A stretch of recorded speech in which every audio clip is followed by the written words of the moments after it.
মানে বাচ্চা কচি পাতা ছেড়ে দিল, মাছ ছেড়ে দিল, ও কিন্তু পোকায় খাবে মাছ হয়। ওই সময় ধানটা নরম ওই থাকে, সময় আপনি ওষুধ ব্যবহার করার প্রয়োজন নেই। ওই যে আমরা ওই সময় আপনি দানাদার আপনি কথা ওইভাবে আপনি ব্যবহার করবেন না, তাহলে আপনি খরচ কমানোর চিন্তা করবেন। আমি পানি সাশ্রয় করছি, আপনি সার মাটি এইগুলো খরচ কমানোর চিন্তা করবেন। যেমন আপনার এই জমিতে দেখবেন যদি 1 গ্রাম বিঘা হইতে 46-এর 100 গ্রাম ওই যে জমিতে পান যাবে ওই জমির আলি 100 গ্রাম এই ডিজেলই ঢেলে দেবেন, কেরোসিন পাওয়া যায়। এই ডিজেল ওই 100 গ্রাম ঢেলে দেবো। হ্যাঁ পানি ওই ও আপনার তামান জমি বানিয়ে দেবে।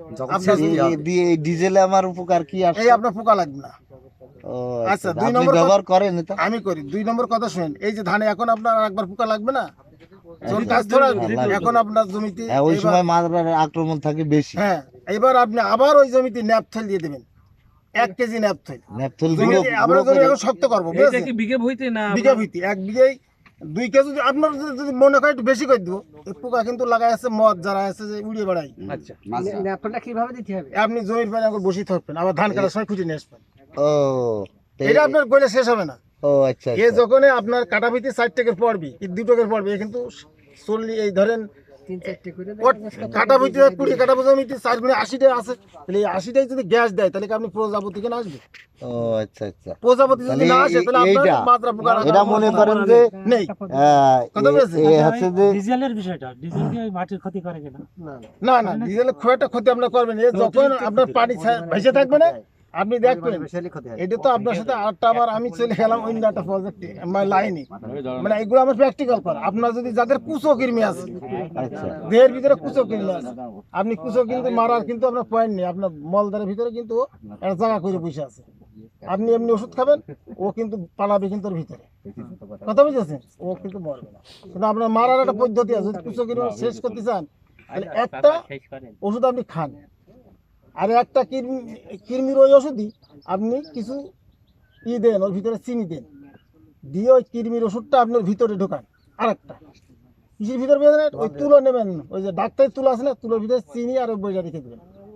এবার মিষ্টির মোট বড়ি কিন্তু কায়দা হয়ে গেল। এই যখন এই পাশে হিট করা হবে, শব্দ হবে, তখন ও কিন্তু নিচে ওই জায়গায় পালানোর চেষ্টা করবে। আর ওর মাঝখানে কিন্তু আমি ও দিয়ে রেখে দিয়েছি, মলদারের ভিতর দিয়ে ঢুকিয়ে। ও কিন্তু ওই রাস্তা আটকে গেছে, যার পরে ও জায়গায় ওই মিষ্টি পেয়ে অতিরিক্ত খাবে ওর ভিতরে গুলো, খালি ওগুলো শেষ, আর ওই যেগুলো আসছে ওগুলো শেষ। আচ্ছা ভাই, আমার মাঠের প্রোগ্রামটা হচ্ছে আচ্ছা আচ্ছা, ওই যে লাল কৃমির জন্য ওষুধ দিচ্ছে। আচ্ছা ভাই ভাড়াটা প্রশ্ন আছে ভাই, লাল কৃমি কিছু এটা হচ্ছে যে আন্ডারগ্রাউন্ড পাইপ করতে যে মানে এটা আসলে আপনি কোথা থেকে পেলেন অথবা আপনার পার্সোনালি কত খরচ হয়েছে আর কি?